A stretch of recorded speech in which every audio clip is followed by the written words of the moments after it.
The Sportsbooks don't like the Minnesota Vikings, but they love J.J. McCarthy?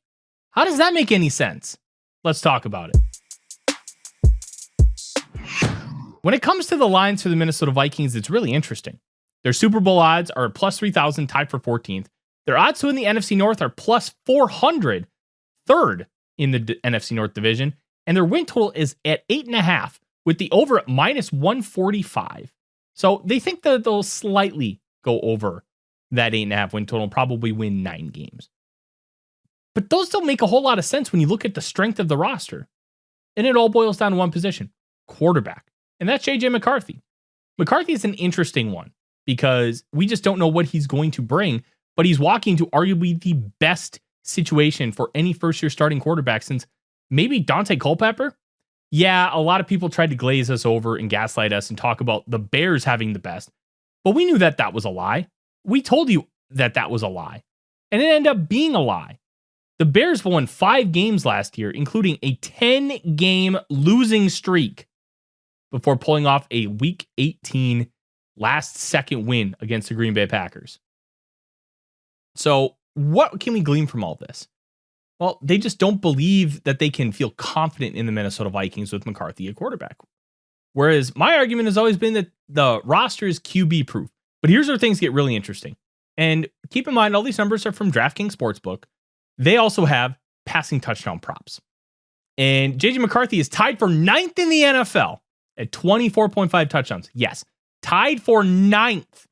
He is tied for first in the 2024 draft class with Bo Nix.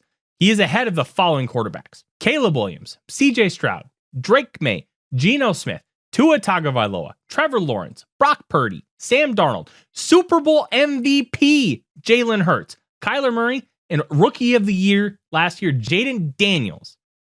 So how does this make any sense? You're taking a look at what they think the Vikings are going to do, which is pretty much nothing. And then you're extrapolating it and saying J.J. McCarthy is going to throw 24 touchdowns. The defense isn't the issue. The defense is really solid. It's arguably better than it was last year, even though cornerback looks a little weaker.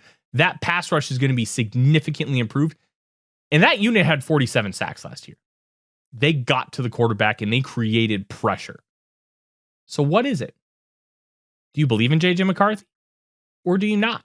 Because if you believe he's going to throw 24.5 touchdown passes because that's your prop line, why in the world is the win total only at 8.5 games? It should be 9.5 or 10.5 because this roster is relatively quarterback proof. We can talk about the schedule all we want. Yeah, it's hard, but there are winnable games. There are games that the Vikings are going to be able to take.